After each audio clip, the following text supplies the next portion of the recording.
And we only got through, I believe, about half of them. Do you remember that? So you must find your handout from yesterday. I'm going to quickly give you the remaining 10 or 15 that we were not able to complete yesterday, so you can fill them in. When we talk about leadership, we must remember that there is a difficulty in defining leadership. However, the best way to gain a definition of something is to go back as far as possible to the original concept. Definitions are in origins. Definitions become more contaminated the further away they are removed from the origin.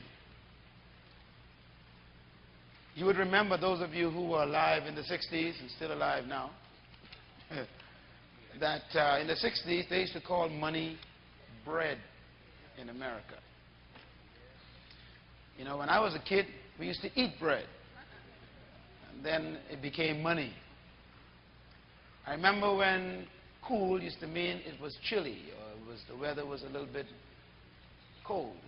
But now cool became another word. And it meant that you were in control or relaxed. And so words change in definitions the further away you remove them.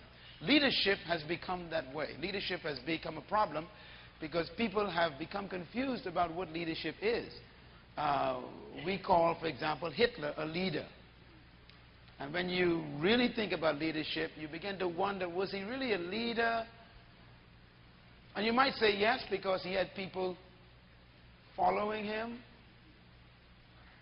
So then you have a problem. Jim Jones, the tragic experience there in the nation of Guyana, we think of him as being a leader because people followed him. I mean, what is leadership? You begin to think about that. Leadership is, you know, if I was to analyze Hitler, my result of my analytical analysis would be Hitler was an expert manipulator. That's not the same as leadership. If I was to talk about someone like Mussolini, the great Italian dictator, Mussolini was not really a leader in my definition. He was a man who manipulated people through fear. Hitler did it through brainwashing. He sold a concept of a superior race that people, you know.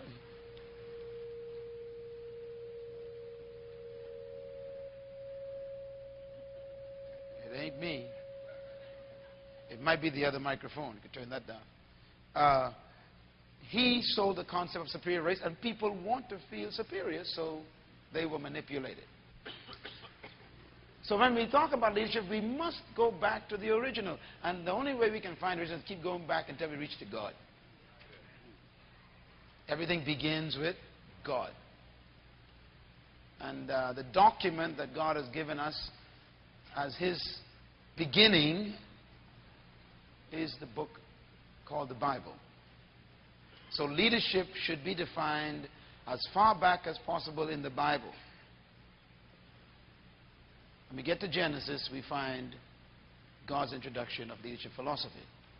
And when you analyze that, you have to come to a conclusion that every human being was created to be a leader.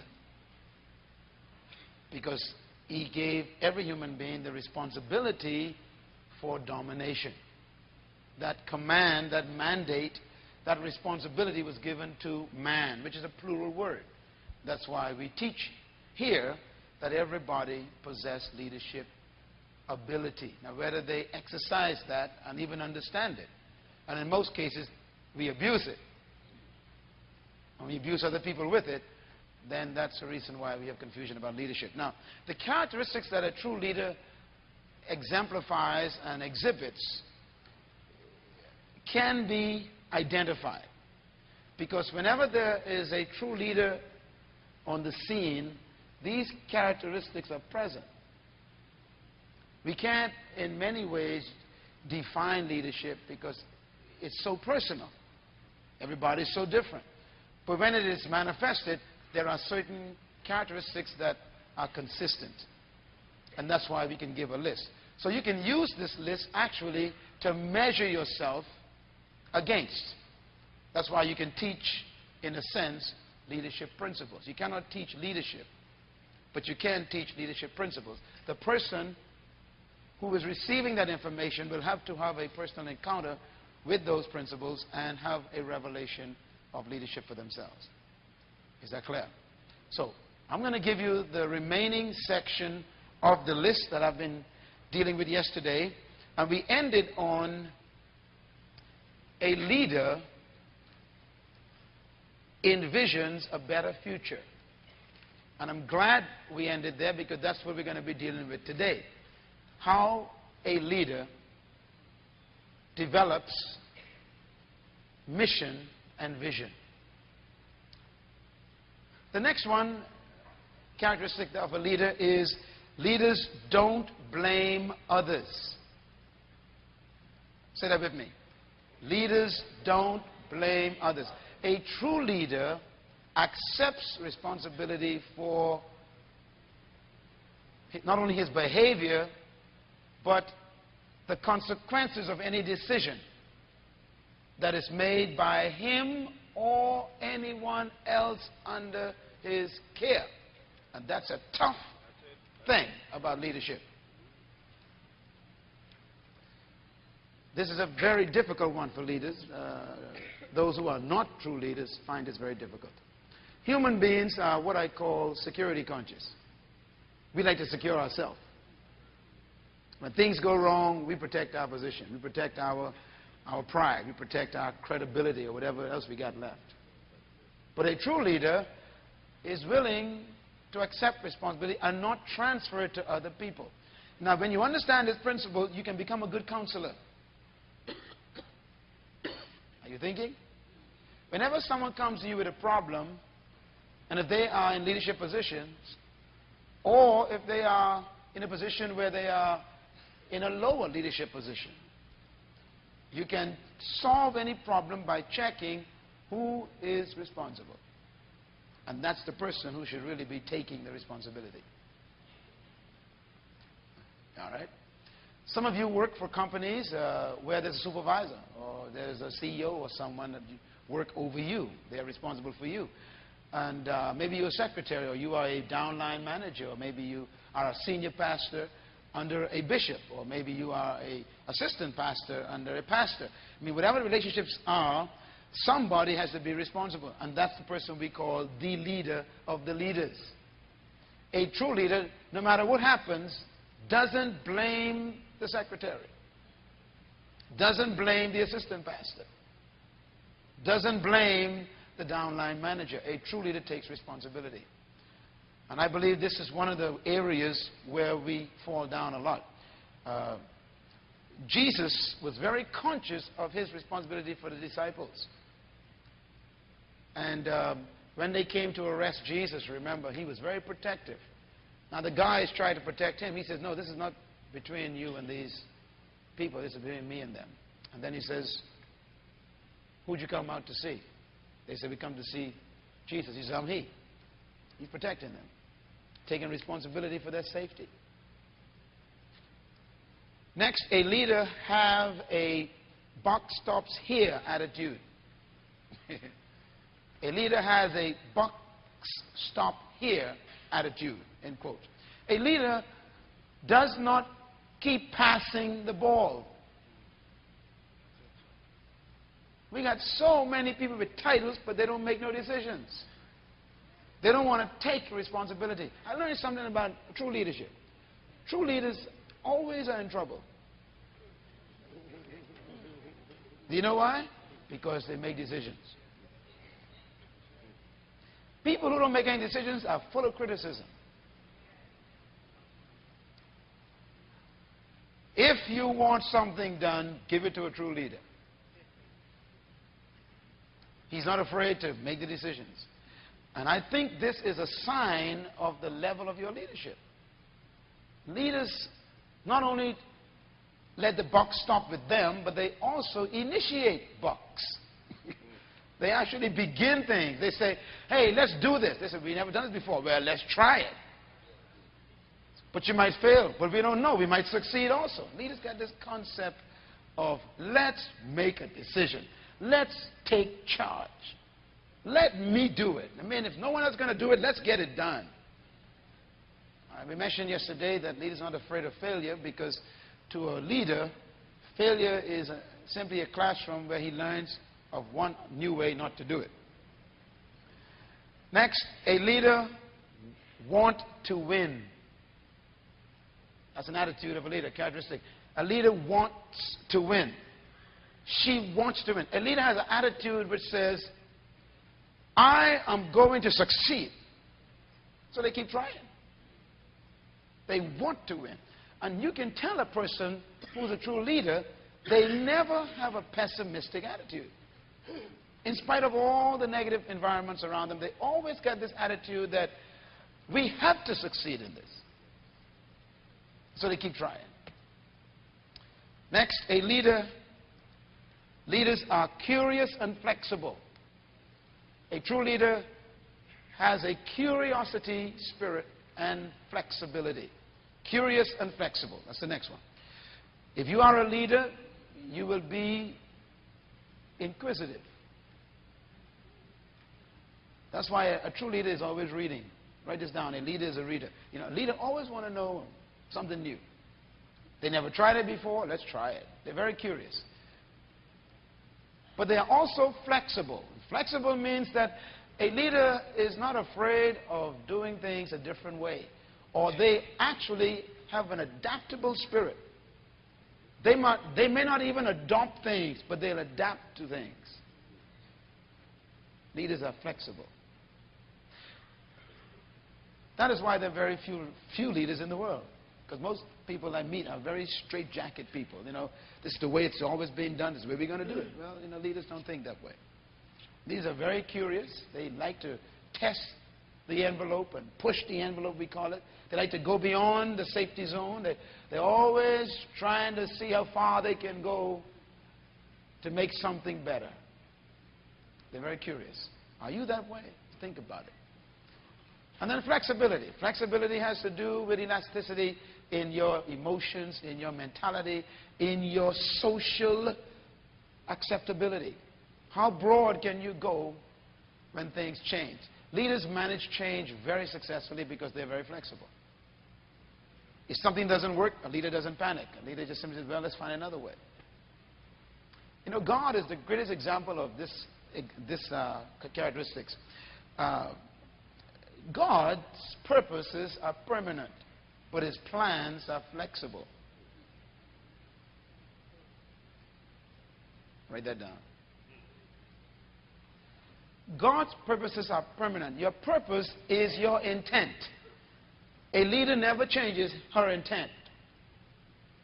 A leader never changes his intent. Why? Because a leader has the intent as a destination. It's his destiny or her destiny. But the plan to get there may change.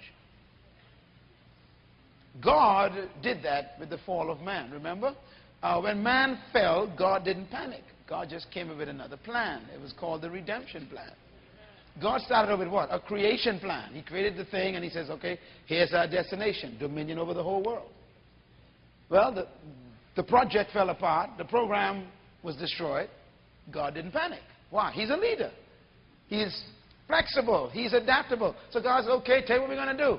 We're going to use all the mess and create a new program called redemption.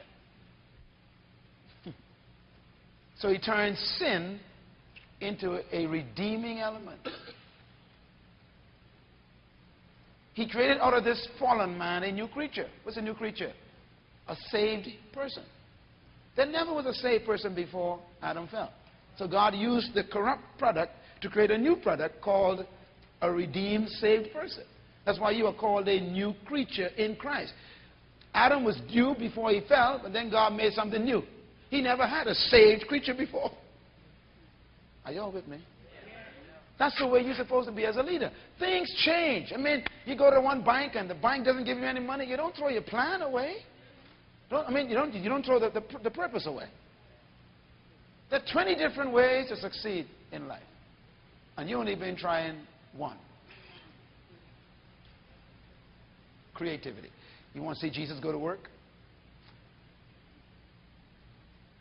One blind man came to Jesus. Jesus says, okay, tell you what. For you, I'm going to touch your eyes and heal you. So he touched him. Next one came. He says, you, different plan.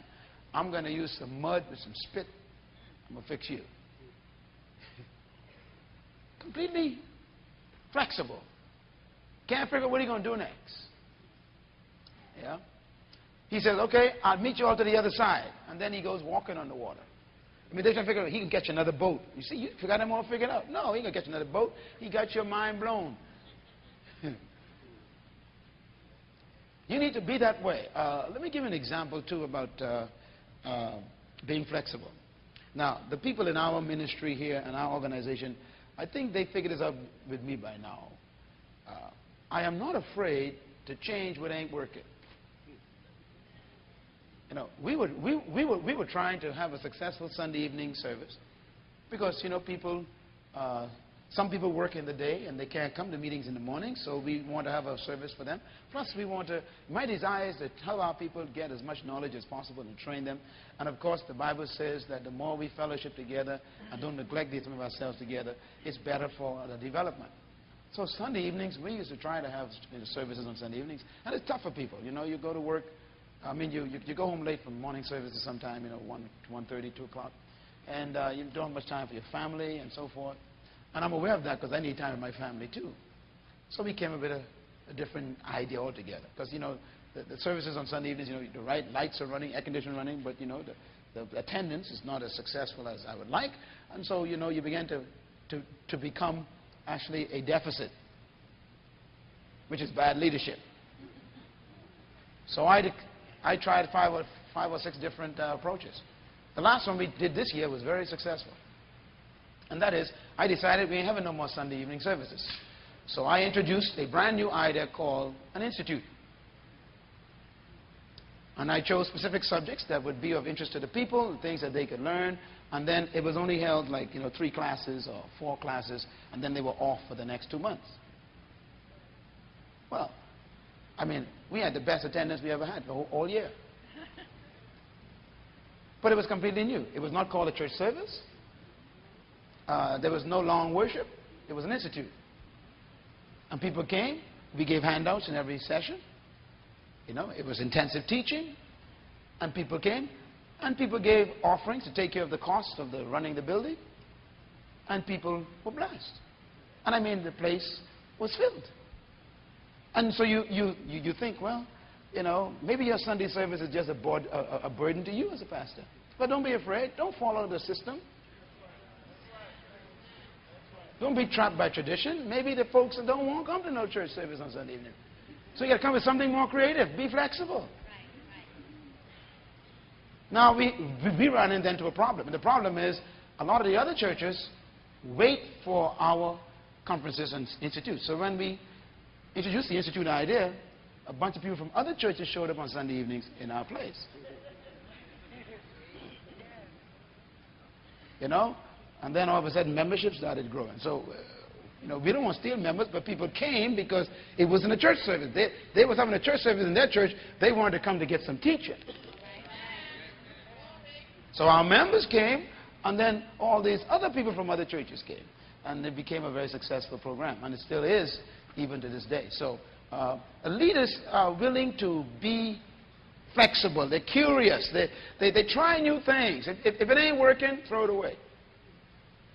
Next, a leader tests assumptions constantly. And this is related to what I'm just talking about. A leader tests assumptions constantly. A leader is always checking to see if what he or she expected is happening. Don't assume, as a leader, that it's working. Check it. And if it ain't working, then you got to change your strategy. Next, a leader does not over-control. A leader does not over-control. What we mean by that is a leader actually gives people the freedom to pursue the assignment he or she gave them. Here's the way I would put that again. A leader does not manage people. A leader manages resources. A true leader develops people. So you could put it this way. You develop people, you manage resources. Most leaders get in trouble, so-called leaders get in trouble because they try to manage people. Do you know that you cannot be managed? Don't you hate that word? I mean, you managing me? What are you talking about? Controlling my time, controlling my creativity, you controlling my brain, my intellect, you controlling how far I can dream about this situation. That's witchcraft. We call it management, but it's sophisticated witchcraft. A leader develops people. That's why they give them room to use their imagination and room to solve problems themselves and give them room to make mistakes and give them room to make mistakes easily so they can feel comfortable making mistakes. You see, if you're going to be successful with people, you've got to give them permission to make mistakes. Nothing can kill creativity faster than perfectionism. A true leader makes it easy for you to make a mistake without being intimidated, because you know that the mistake is not going to destroy the relationship. That's why Jesus was such a successful leader. The disciples made mistakes all through those 3.5 years. I mean, they kept on fumbling and blundering, and he just sit and just calmly say, you know, let me tell you a story. And then he'd tell them a story to try and get rid of the mistake, you know. And they kept falling into traps and doing things that are dumb. But he just kept on saying, I'll tell you another parable. And he just kind of made it easy. So the guys were not afraid to try new things. Most of you work in companies that are full of fear. So that's why you only do what you were told, and then you wait for the other assignment. Because you're not being led, you're being managed. You manage a copier. You don't manage people. You manage paper and paper clips, but you don't manage people. You manage the budget, but you don't manage people. You develop people, because people are dynamic. People are leaders. This is how leaders think. A true leader develops people. Next, a true leader gives workers leeway to act. This is connected to what I just talked about. A true leader gives the workers or the followers room, leeway to act. You know, I could always tell a true leader. A true leader gets angry when you keep coming to her asking how. That's a true leader. A true leader gets angry when you keep coming to him asking him, what am I supposed to do next? How am I supposed to do this? That makes a leader mad. Because a true leader wants you to act. Even if you make a mistake. As a matter of fact, leaders get a joy out of helping you to correct your mistake. That's where that joy is.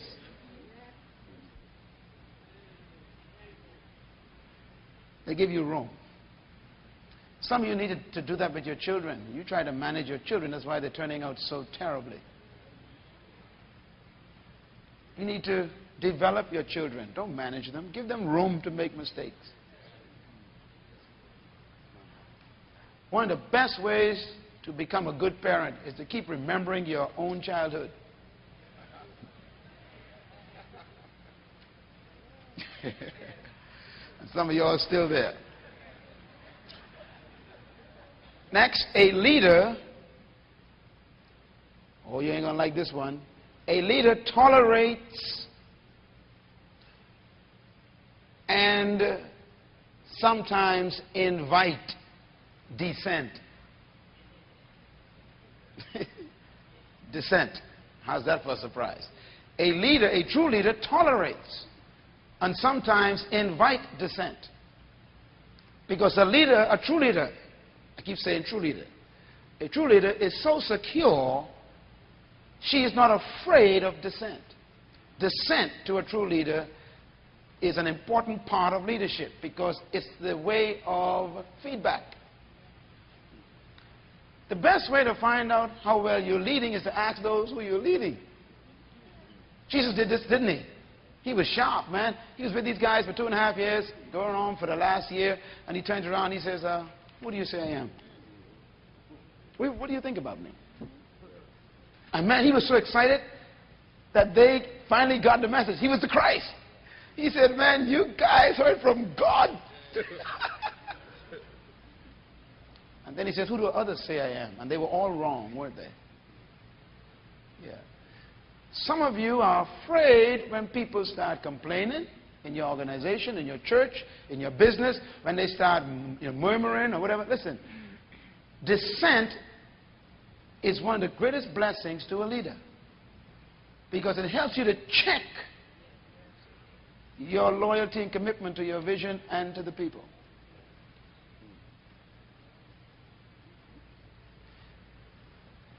We were talking to a couple of people, I guess yesterday, and they were having a little challenge in their organization where the leader was becoming out of touch with the council. And that usually happens when you have this problem of dissent. You know, people start complaining and the leader won't listen because he's afraid, insecure, so he goes and hides. If you haven't seen your pastor for a long time, something's going on in the organization. If you don't talk to your boss or to your pastor, if you're an assistant pastor and your pastor avoids you, there's a problem. There's dissent going on.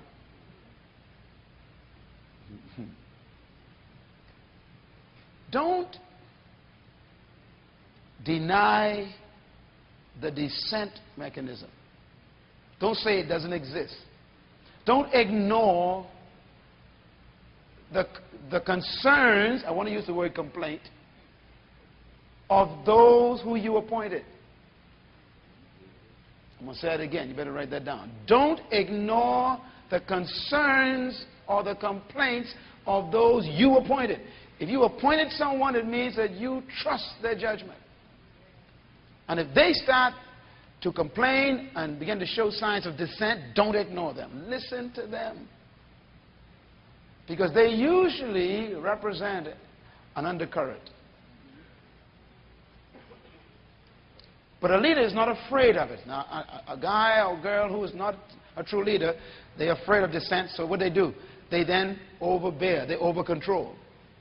They shift into control. See? And so we have this problem of people literally being oppressed now because the leader doesn't want to hear anything about it. I like Moses. He's a great guy, isn't he? Moses had an experience with dissent. It came through his own sister and his brother, Aaron. What did Moses do? Very nice guy. Moses listened to them, you know. And then Moses answered them. Moses says, I didn't ask for this job. So if you got a problem, tell you what, let's go visit God. Let's go talk to the boss. That was a bad idea for Miriam. Yeah. But Moses was never angry at them, was he?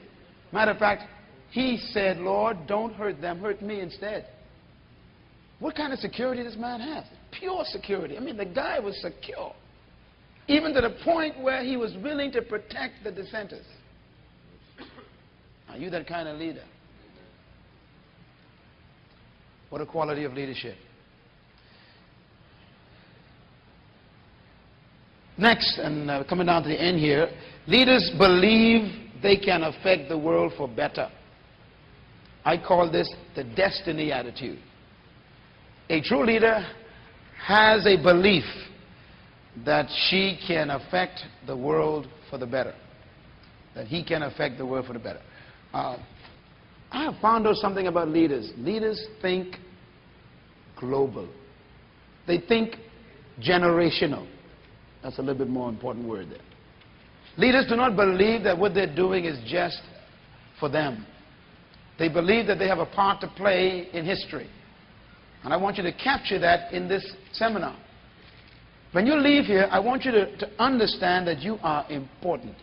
When you read the Bible, you'll be amazed of the simple people who changed the world. I was thinking, for example, things like, you remember Jesus sent the disciples to the town one time, and he says, when you go to that town, you will meet a woman with a jug on her head going for water.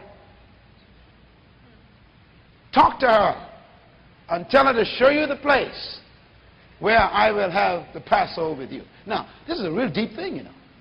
This woman knows nothing about history. She knows nothing about what's going on, and yet she has an appointment with destiny. She had to get up that morning and go for water. Now, in those days, only women went to the well. Okay? Women went for water. That was the women's job in the day of Jesus. Even as far back as Abraham. Women are the ones that went for the water. That's why when the man went for a wife for his master, who's that? Isaac. You know, there was a damsel at the well. Why? They're the ones that will go for water. So it's a very cultural thing. So Christ knew it had to be a woman going for this water. Now this woman had to get up that morning, put a jug on her head, and walk at the right time of the day to rendezvous with the disciples, because she had an assignment in life. Her assignment was to provide the place for Christ to institute a supper we are still taking part in today. Can you be that important just as a woman with a water jug? Sense of destiny. How about the guy who woke up the morning and took his mule, his donkeys, to town? He took the coat. He had to take the coat and tie it to a specific post. Why?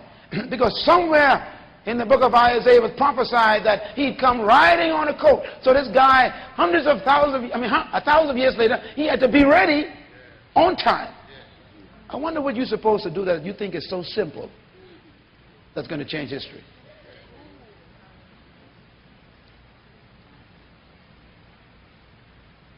I was born not too far from this building, in the poor side of this island.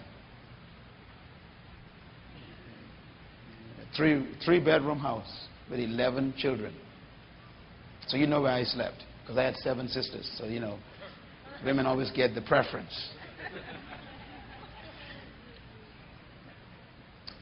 And who would have thought? Who would have thought? That out of that wooden floor on 4 blocks with rats and roaches was a young man like me. I wonder who you really are. We're so quick to think we are not important to history. A leader has a sense of contribution to his generation. So whatever you do, whatever you are born to do is important to all of us. Tell your neighbor you need me. And tell him you'll see. Next, a true leader sees opportunity in challenge. A true leader sees opportunity in challenge.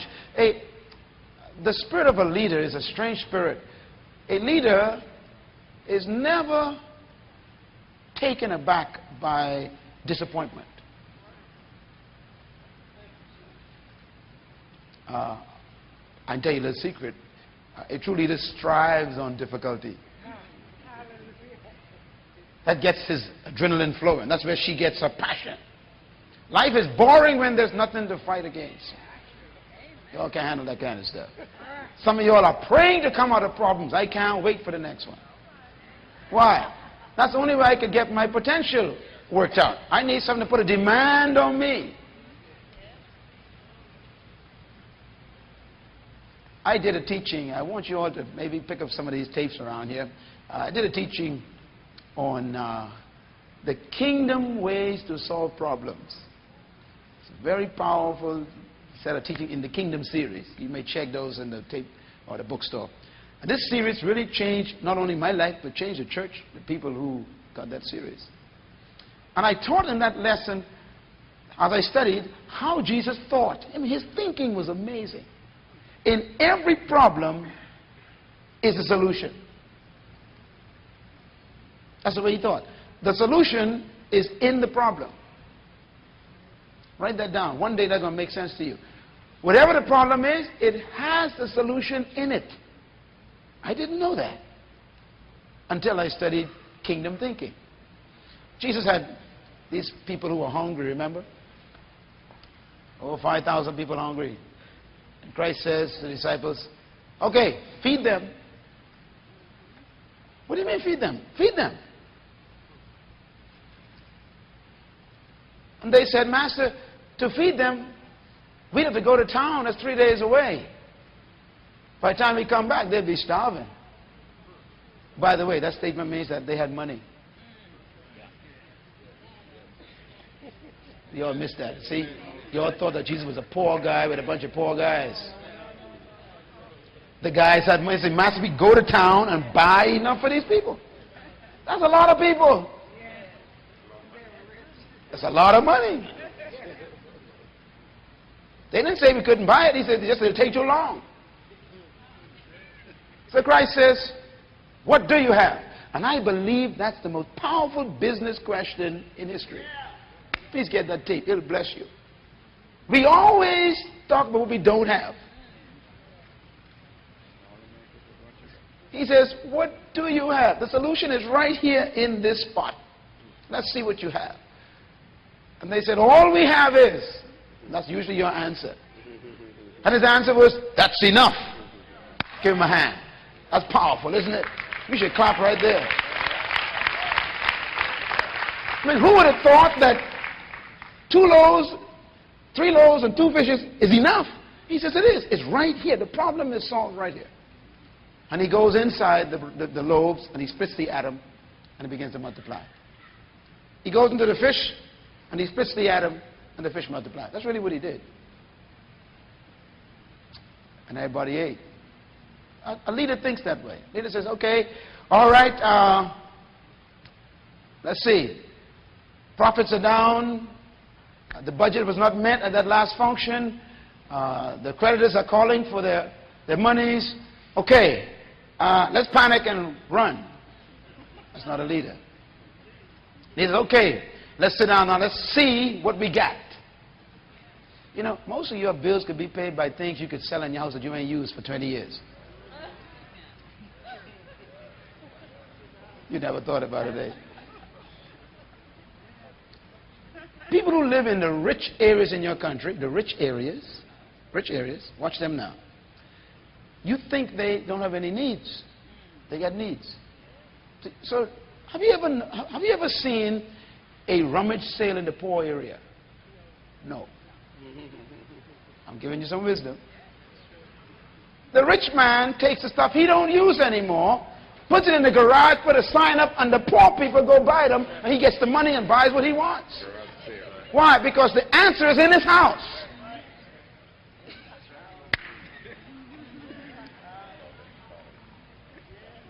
Yeah. So he still leads you around in your poverty. You'll get it after I'm gone. My time is gone. I got 2 minutes. I haven't talked about vision yet. Okay. Next. A leader makes instinctive decisions based on experience and information. A true leader makes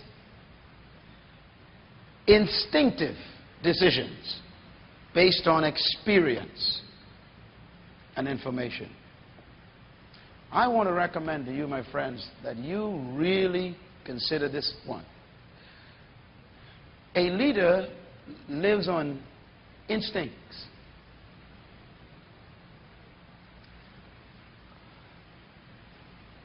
When decisions are demanded instantly.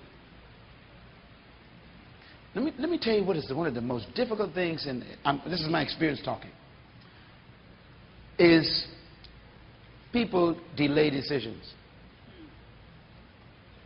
A poor leader keeps looking for more information and more information, calling another meeting and calling another meeting and waiting for this. That's not a true leader. especially when there's a time constraint. Some of you work in companies where you are frustrated because things you've been trying to do for the last 6 months still ain't done because the person who's supposed to make the decisions to get it done is still holding a meeting to discuss it 6 months later. Anybody here?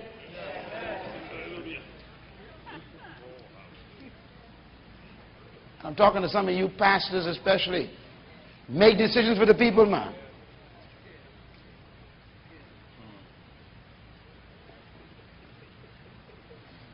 No, what frustrates a true leader is sometimes a true leader gives you an assignment and they go away. And then they come back and they ask you, is it finished? And you go, I was waiting for you to come back to tell. Now listen, that's it. You know, but for the grace of God, you are fired.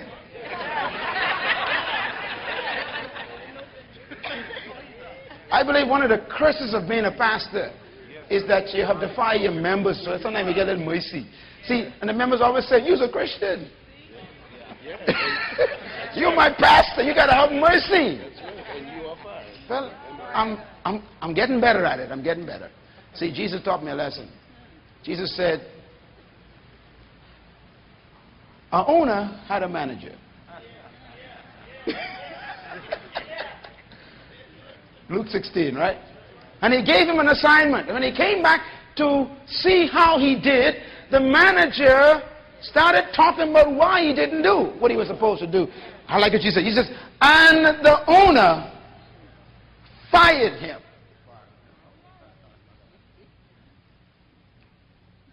Another place Jesus talks about management, and he says, agree with your adversary quickly while you are in the way with him. You got a relationship with him. He says, if not, you will be tried, condemned, put in jail, and then he says you will stay there until you pay everything. Now, that's tough. In other words, you have to carry the penalty if you don't act properly. We're talking about, give me one more chance, Pastor. You know, the Lord say mercy is better than judgment. Yeah, but they say mercy and judgment are the same coin. So I had mercy for 3 years. Judgment is now at home. You may now leave, go find yourself another job. Some of the worst people to work for you are Christians.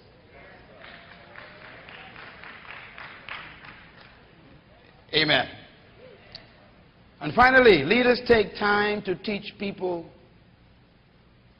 and to train people. Leaders take time to teach people and to train people. I want to add a little appendix here. Leaders take time to teach people their point of view.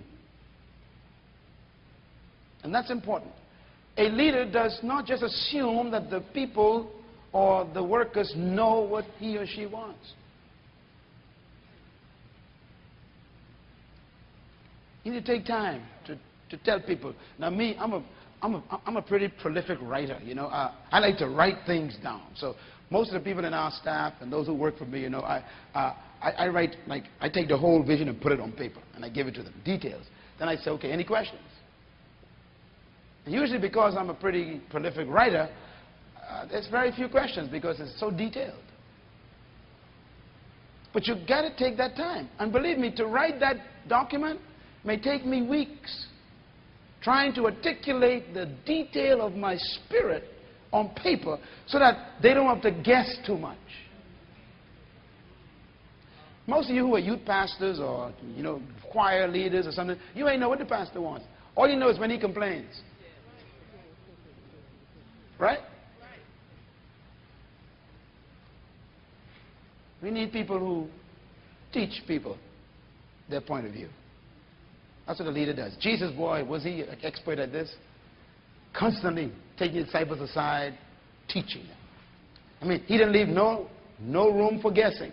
He sat them down, he taught them details about the kingdom and what he wanted to accomplish and how he wanted it done and who he wanted to send. And I mean, everything was clear. And then he would literally open up for questions, didn't he?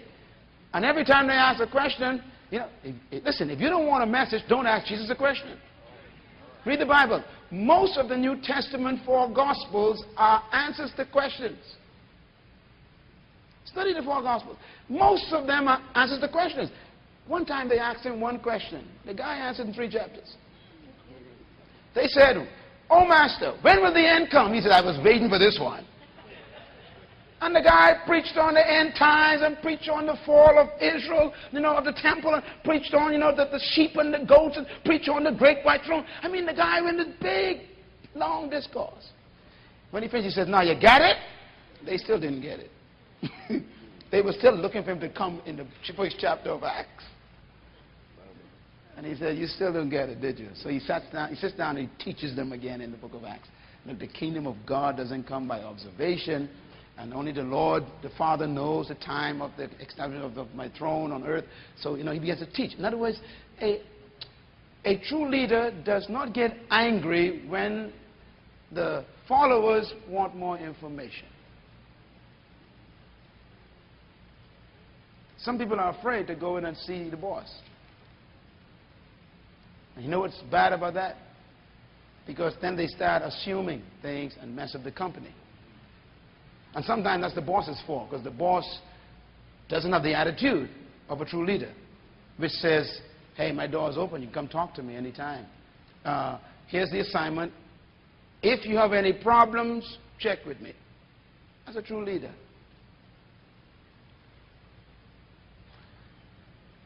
It's teaching the followers. Okay, I want to close because of time, and I'm excited about this next session coming up. But I want to close with just 2 items, and then tomorrow we are going to pick up on 12 management skills every leader should have. These 12 management skills, I hope everybody is present, because what I'm going to teach is to show you how to stay out of failure. Tomorrow morning, how to stay out of failure. 12 management skills. Now, I must be honest, most of the people I've met know very little about management, especially Christians, especially those who work in church ministry. Pastors are very, very bad at management. So we're going to talk about management tomorrow, practical management. There's going to be some important things I'm going to list. But let me just close this session with these 2 words: mission and vision. And then we'll pick up with the next session. Write those 2 words down, please. There's a difference between a mission and a vision. Now, someone asked a question some time ago, and I heard it again yesterday. Someone asked a question: what is more important, the vision or the visionary? I'm now going to give you the answer. Write it down. The vision is more important than the visionary.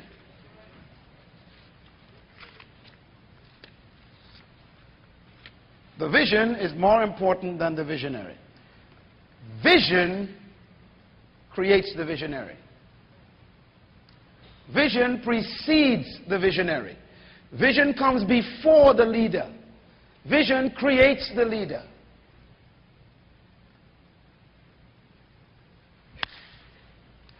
That is why you cannot teach leadership in a university. You cannot gain leadership by taking courses on management and leadership skills and administration skills and organizational techniques.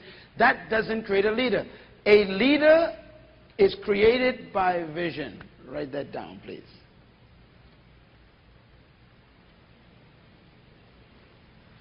Vision is more important than the leader. Visionaries are dispensable. Vision is not. Here's the Bible take on this. The Bible says, without a leader, gotcha. See, but that's the way you think.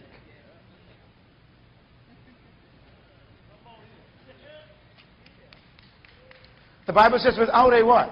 A vision, the people perish. The people don't really need you to be successful. They need a vision. Leaders come and go, but the vision is constant. That is why you can die and still be successful after your death if you did a good job transferring the vision. Write this down. Vision is bigger than the visionary. That's why Jesus leaving earth was easy for Jesus.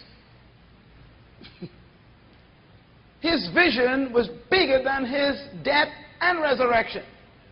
So he left. And the vision is still going on 2,000 years later and growing. You want to hear his prayer? Interesting prayer. Jesus spent 90% of his time with the disciples. 90%. I did an analysis of the four Gospels, and I concluded that 90% of the four Gospels is his time with the disciples. 10% is with the public. Come on, fellas, talk to me. You got a problem right away. How much time do you spend with your leaders in your church? Every Sunday morning for 1.5 hours? That's it? How much time do you spend with your employees in your business? You don't spend no time with them. You go to work. So I tell them. You go for lunch and come back on time and then go at 5. In other words, you don't spend no time with the people. We missed it. Every time he called them aside, he had one lesson. For 3.5 years, the kingdom of God is like. That's my vision. And in John chapter 17, he's about to die. Right? I mean, the guy got just a few days. He knows it. So he calls them together and he begins to pray. You want to hear his prayer? Interesting prayer. He says, Father, I pray not for the world. Now, wait a minute. I thought the world was the market. He said, but I'm not praying about the market. He knew he was successful in transferring this thing. He said, I pray only for these you've given me. How many? 12. The guy came to win the world, but only selected 12 people. How you doing? Christ did not want a big church. He wanted a team of leaders. One of our problems in the 21st century is we got big, fat, lazy churches. Big, mega babysitting incubators. Do you know how large my church is? I have 15 members. One of them is my wife.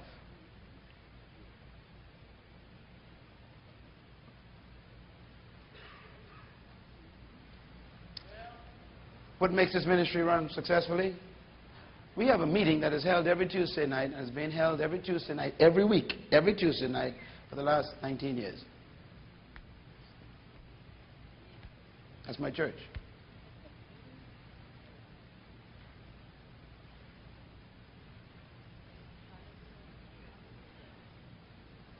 So I could die now and this vision will still be fulfilled. I travel and the ministry grows in my absence. There's no competition, no threat, no nothing, no division. Never had a division in this church. 19 years. Same board members from day one. I mean, what's the secret here? Transferring of vision. Don't force the people to join you. Transfer vision. I think you all know this, right? The prefix die, it means two. And vision means single sight. Interesting word. So when you put die in the front of vision, you have what? And that's what causes division. Two visions in the same house. And whenever there's two visions in the same house, it's the leader's fault. It's always the leader's fault.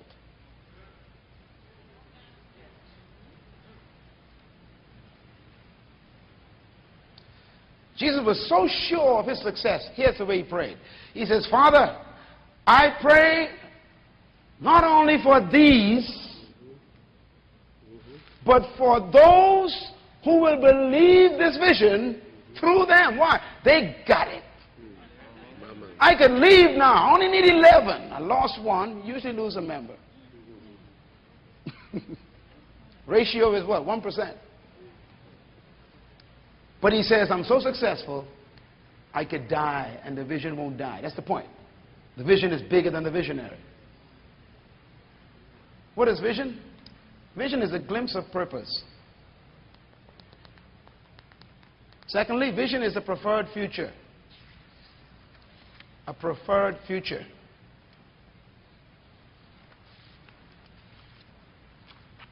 Thirdly, vision is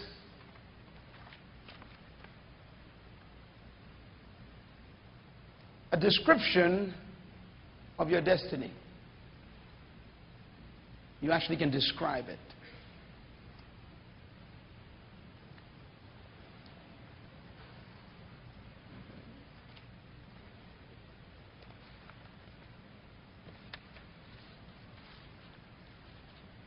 Vision is different from mission.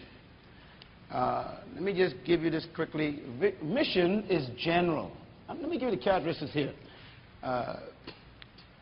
A mission statement is a broad, general statement about who you wish to reach and what you hope to accomplish.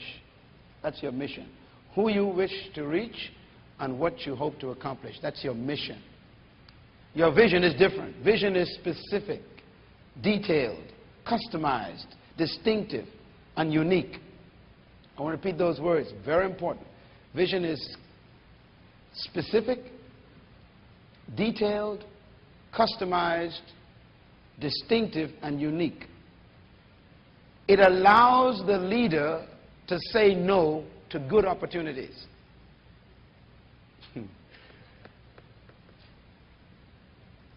It provides direction. It empowers people for service and it facilitates productivity. Vision is really the motor of an organization.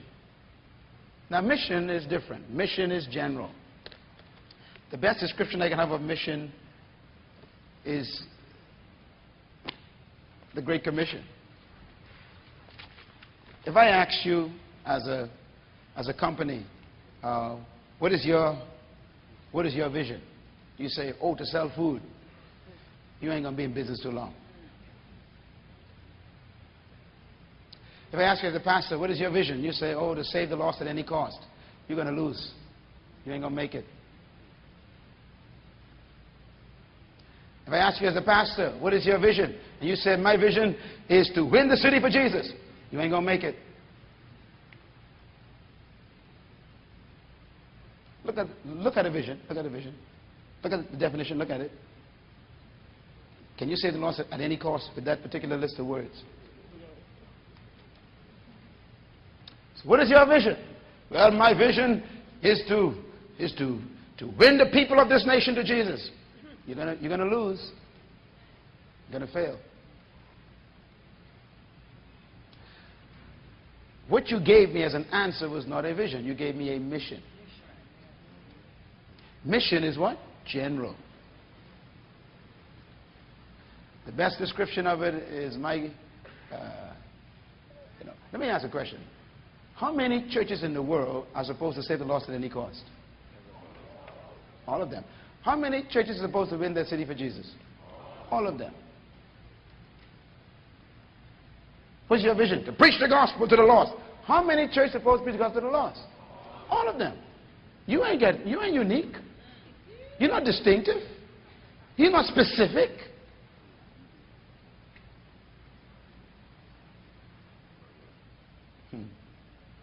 So that's why you got to do some researching.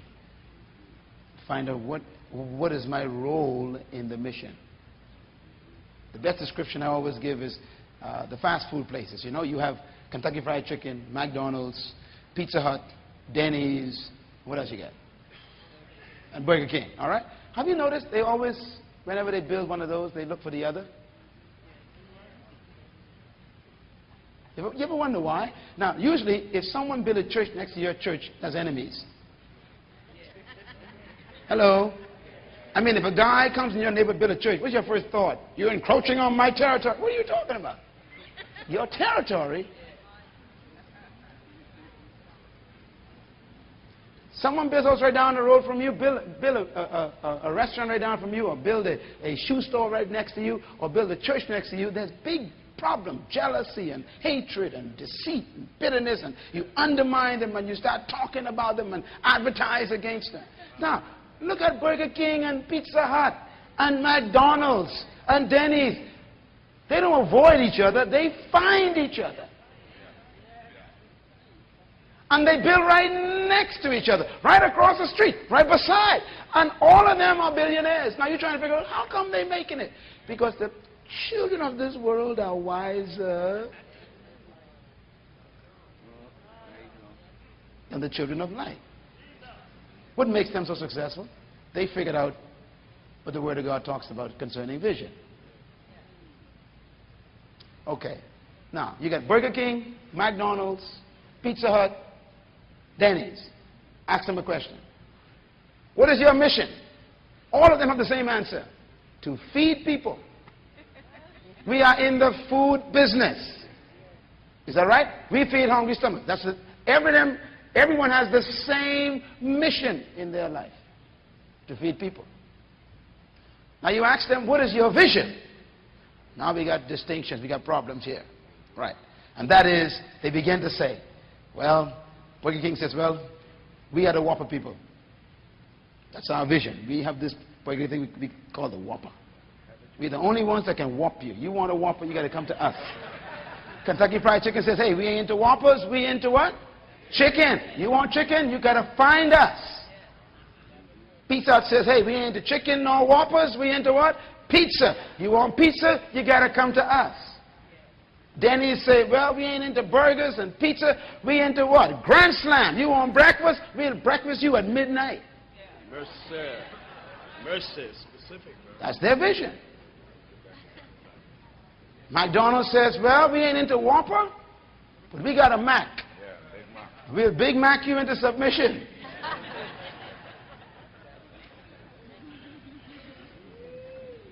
So they're all successful. If you don't know where you're going, any road will take you there. If your church is not being successful or your business is not successful, check if you have a specific vision. If you're going to sell shoes, don't just sell shoes. You better decide what's going to be your vision for shoes. You know, Nike does not sell Sunday shoes. They're smart. Palmer cans sell Sunday shoes. They don't focus on athletic shoes. What's your church focusing on? What's your business about? If you're going to sell food, don't just sell food. You got to be known for something. In this ministry, our vision is very clear. You see that statement there? Transforming followers into leaders. That's what we're known for in the whole country. So you can't compete with a vision. There's no competition. So you think, you'll never see McDonald's on TV saying, do not visit Burger King. They are terrible burgers.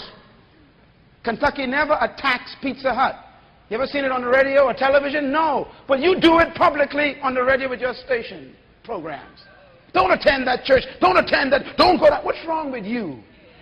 Because you're insecure. You don't know your own vision.